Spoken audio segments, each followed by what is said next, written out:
So, chapter 2 he's titled Bad Boy. It hasn't even been a week since Ben arrived, and somehow he managed to become the bad boy at the school. I'm talking run, here comes Ben kind of bad boy. The one that makes me look like a joke, to be honest. And after Misty's been ignored countless times the last few weeks, she's grown tired of him. Girls became too scared to talk to him, while guys tried their best to avoid everything that had to do with him.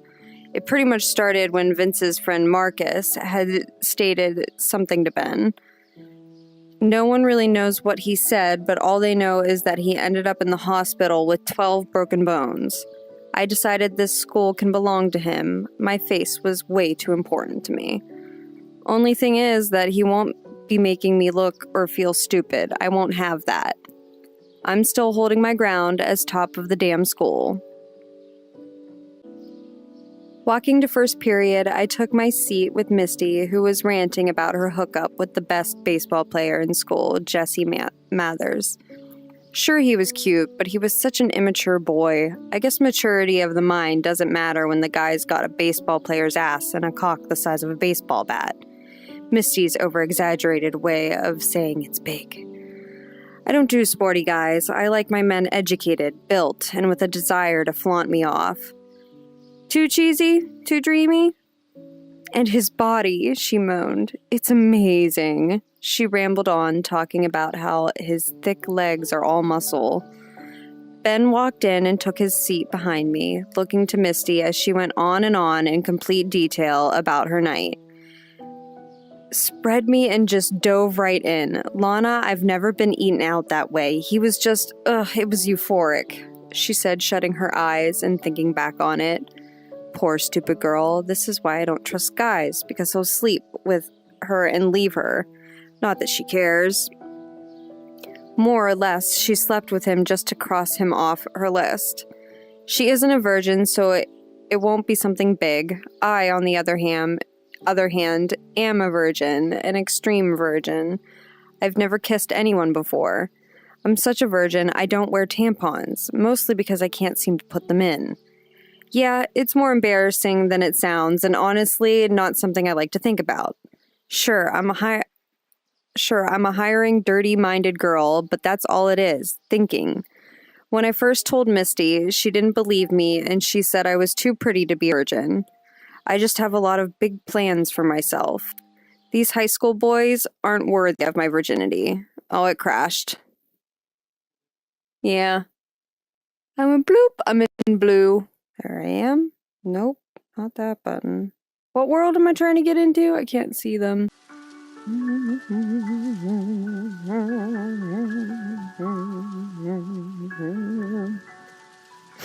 Sorry.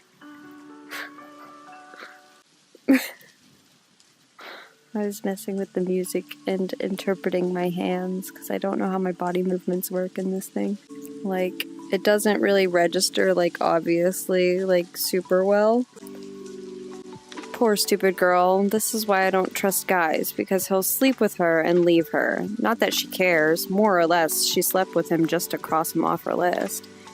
She isn't a virgin, so it won't be something big. I, on the other hand, am a virgin. An extreme virgin. I've never kissed anyone before. I'm such a virgin, I don't wear tampons, mostly because I can't seem to put them in. Yeah, it's more embarrassing than it sounds, and honestly, not something I like to think about. Sure, I'm a hiring, dirty-minded girl, but that's all it is, thinking. When I first told Misty, she didn't believe me, and she said I was too pretty to be a virgin. I just have a lot of big plans for myself. These high school boys aren't worthy of my virginity. In a way, I've matured past the fucking stage. Like how I don't go flaunt my breasts like my best friend, and how I will never act outside the lines of a lady, as Misty calls it.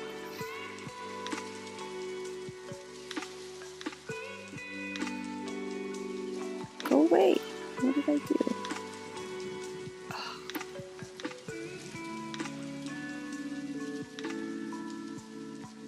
I almost had a relationship with some guy, Justin, but I broke it off after he just dragged me.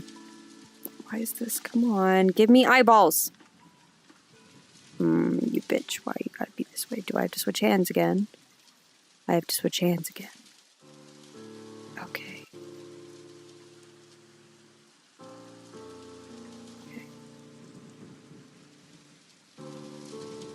I almost had a relationship with some guy, Justin, but I broke it off after he just dragged me on and figured I wouldn't give him what he wanted.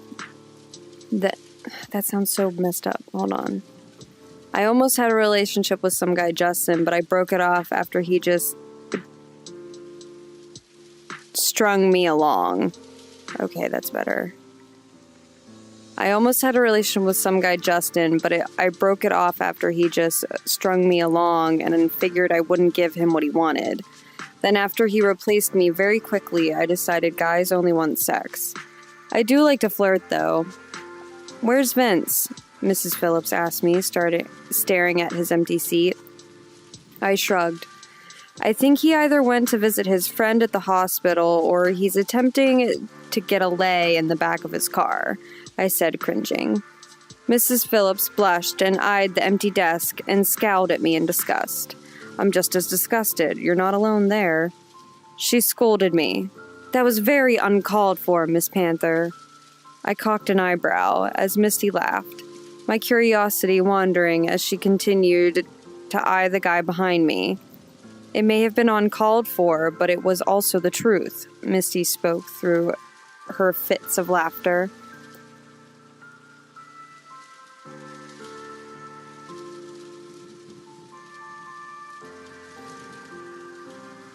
She sighed at the two of us and walked away annoyed and done with us. Misty leaned back in. You know he actually has a fetish for keeping one finger in the ass while he thrusts in, she asked, waggling her eyebrows. I eyed her. Now, Misty, explain to me how the hell I would know that when I can't stand Jessie? I asked, watching her laugh. She leaned in. You honestly should fuck Alex. He's seriously in love with you, she said, pointing across the room. I looked over at the shaggy-haired brunette who was watching me intently. He quickly looked away when we caught eyes, and I smirked, looking back at Misty. I like men, not boys, Mitz, I said, sighing. Class went on with her talking in detail. Finally, we went to anatomy class, where I eyed the dead cat not on the table. It smells like shit, Misty said, cringing and covering her mouth from vomiting.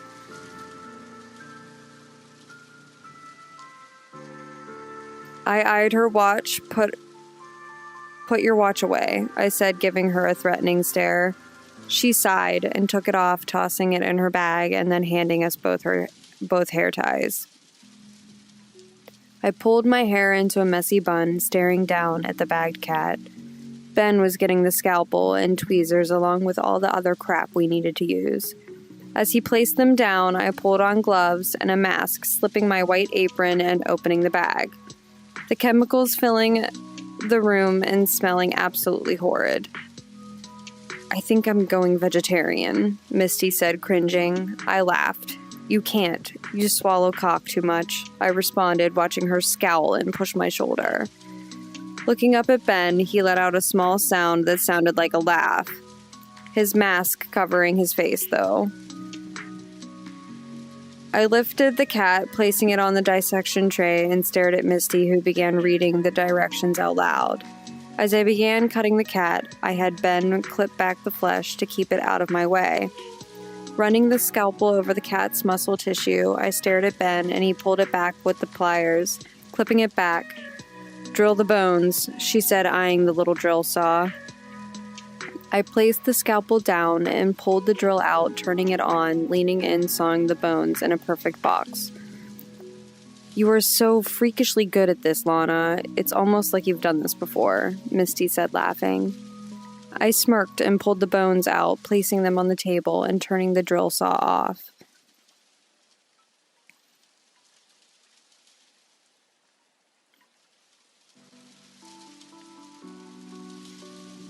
If I did, you'd know, Mitz. I stared at her, waiting, and she continued. You'll have to remove the organs carefully, she said, eyeing me. That's all it says. She flipped the paper, laughing. Wonderful. Reaching in for the first one, I lifted the heart out and Ben reached over, snipping the arteries, leaving the heart to stand alone in my palm. Damn it, it's doing it again. Here we are. It's like a whoop, whoop, constant. Switch, switch. Depending on which hand it's going to decide to leave my eyeballs open. Sorry. It made me mad. Wonderful. Reaching in for the first one, I lifted the heart out and Ben reached over, snipping the arteries, leaving the heart to stand alone in my palm. I placed it down and went in for the next one. Misty eyed me in disgust. Remind me not ever to let you touch me again. She cringed. I cocked an eyebrow. I'm wearing gloves, I said, confused. She shrugged. Doesn't matter. I will never get this image out of my head. I hope you're happy, she said, shaking her head and crossing her arms over her chest.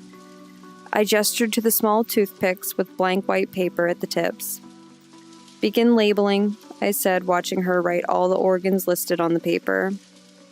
She pushed the heart label into the heart and cringed. I hate this class, she whined.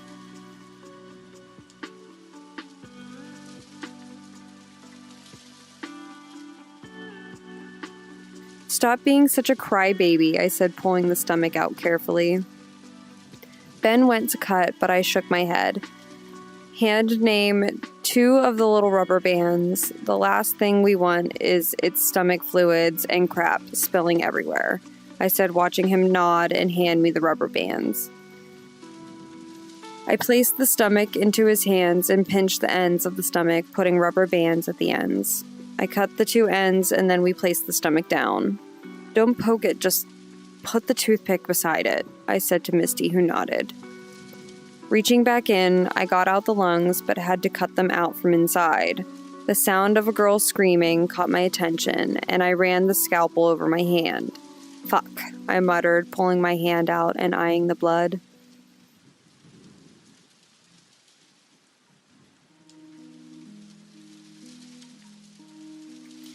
Ben stared down at my hand before gesturing to the sink. Go wash it, he said, catching me off guard entirely. I handed him the scalpel and went to the sink, pulling my gloves off and running my hand under the hot water. Scrubbing my hands with soap and water, I poured the rubber alcohol on it. Ouch. Fucking ow! I sighed and waited for it to stop stinging before I washed my hand off again. Placing a napkin to it, I let it dry while I eyed Miss Bevra as she leaned over and looked down at my hand. You okay? She asked. Looking to it, I nodded. Yeah, just got spooked, I said, gesturing to Melanie, who was covered in stomach juices and crying. Miss Bevra nodded. All right, well, you should have an alcohol pad in it. Just make sure you know, she asked, reaching up and grabbing a first aid kit. Man, that is written horribly. It says first aid kid. That whole sentence, sorry. Miss Bevra nodded. All right, well, you should leave an alcohol pad on it, just to make sure, you know? She asked, reaching up and grabbing a first aid kit. She placed an alcohol prep pad on it and then a bandage over it. I forgot how bad the first one kind of is, actually, with the writing as far as it needing edited. That's okay.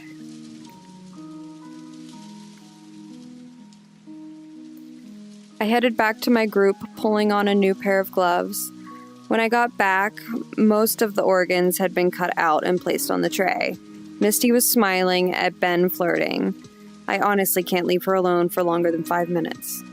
When we finished, we each were asked what certain parts of the cat were, the layers of his skin, and what system they're part of. Ben and I passed, but Misty was told to stay after class. I headed to my next period, taking my seat and ogling my teacher. Typical and highly normal day. It wasn't until lunch that we actually saw Vince, and I was right. He was cheering with his friends about how he got the best lay in the back of his truck with Emily Morse. She's a slut. You shouldn't be so happy, but there he is, proud as hell. I sat across Misty on our 4-seated table.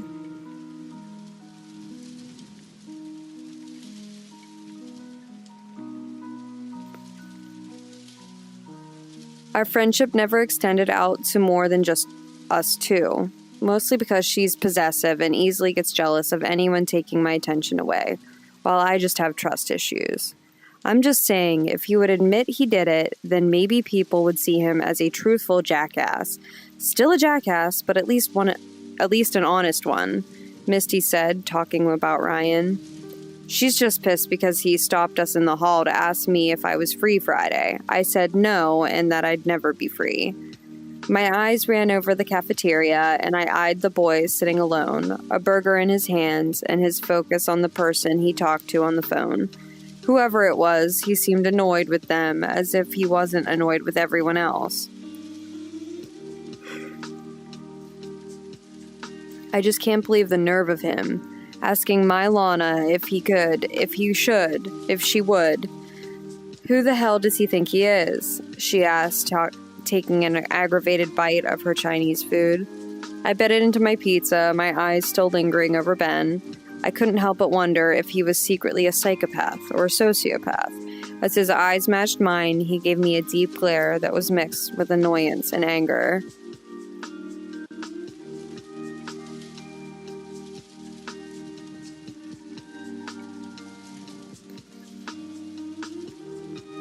I was thinking of just calling it the Lana glare since, honestly, I'm the only one he really gives it to.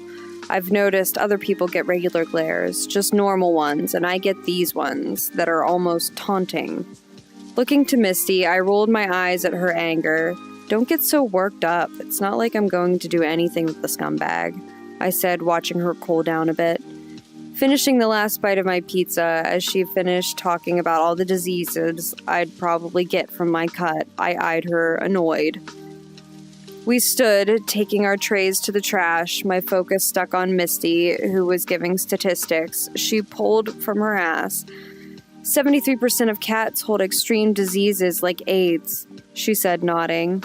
I didn't really notice the big muscle bag in the front of me until the entire cafeteria went quiet, and I realized the terror of my situation. Looking over at the mess, I felt my jaw drop along with my big girl act. I just spilt my lunch all over Ben, and he was giving me the Lana glare to the extreme.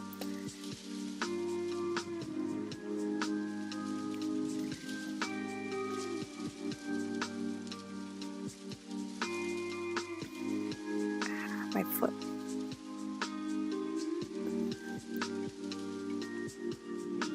Fuck my life. Why? Why me? I'm trying to not make this guy my enemy. I just want him to be as disassociated with me as possible. If looks could kill, I'd be tortured to the extremes as I yelled in agony, forced to drink my own blood while I was slowly stapled to a wall with my skin splitting open. My hands let my tray drop to the floor, and I took a little jump back, watching it fall to the ground, making an echo in the silence. Oh, shit. I'm sorry, Ben, I stated, feeling like I've just dug up my own grave. If he had spilt his lunch on me, I know I'd have created a scene worthy of a crowd. Grabbing the napkins off Misty's tray, I began wiping it. Shit.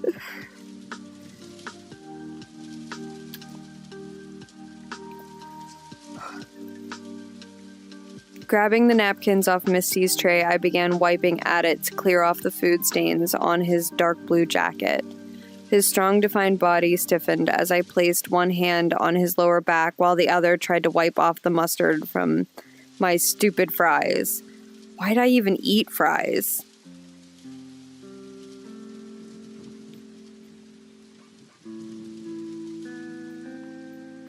I kneeled down at his crotch level, his body trying to step back, but my other hand kept him still. A whistle came out from the direction of Vince's buddies, and I let Misty give them the finger instead. Ignoring it, I licked the napkin, trying to get out the other stains for a good 30 seconds. Giving up, I stood and dropped the napkin to her tray and running my hand through my hair. Really, I didn't mean to, I said, sighing, and felt like a bitch. He looked the same as before, glaring daggers my way. It wasn't until he was stepping closer and closer did I realize I was backing away. We reached the back wall and he placed a hand beside my head, staring down at me with a clenched jaw and eyes filled with anger. That's where he keeps all the emotions, in his eyes.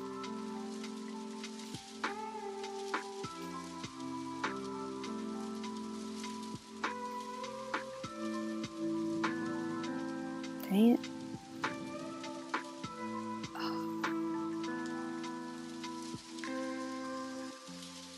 I've got an idea. How about you give me your jacket and I'll buy you a new one, or dry clean it if you need. Whatever you choose, I said, looking up at him, feeling guilty. My voice startled me. I mean, I sounded out of breath, so... What?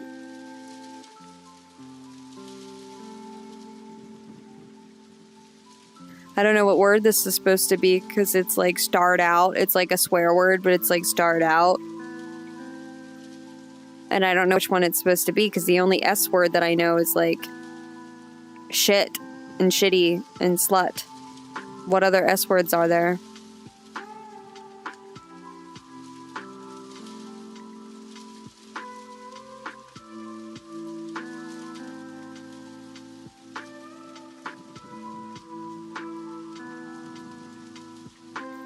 Would it be sexual? Is it just sexual? Because it looks like it starts with an S and ends with an L.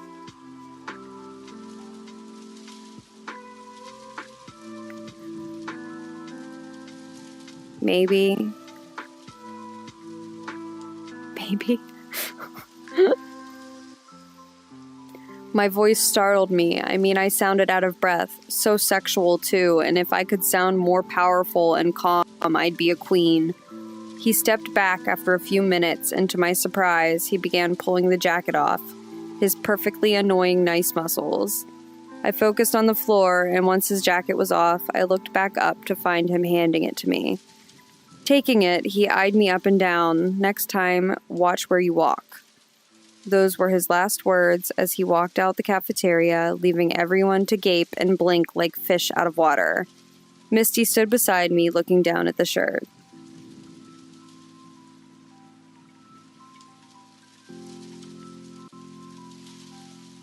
Whoa. Stop being an earthquake. Oh, I have an itch. Stop it.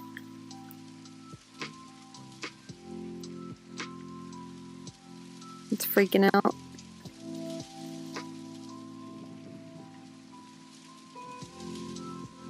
Well, if your plan was to get him undressed, good plan. I mean, you should have got it on the zipper of his jeans just so you could lick it off. She stated as if it was such a normal thing, which it is for Misty. I stared down at the jacket and forced myself not to think about or even imagine what licking mustard off Ben's crotch would be like. I shook my head, forcing it out of my mind. Damn you, Misty, I stated, looking at everyone staring at me. I glared. What? Fuck off, I yelled at everyone staring. They all went back to their conversations while some idiot cheered, "Strip!" I grabbed a fruit cup, chucking it at his head and watching him fall out of his seat, holding his eye. Misty grinned, and I sent her a glare. Don't think you're out of this. You put a terrible... She placed up an index finger. Sexual, perverted image, not terrible, she corrected. I rolled my eyes, ignoring her. Whatever, let's go get this stupid thing cleaned already. I huffed out and headed out the doors with her. I'm totally ditching the next 2 classes. I'm not going to see his face until I have to. And that is the end of chapter 2. I'm going to take a break because my head hurts.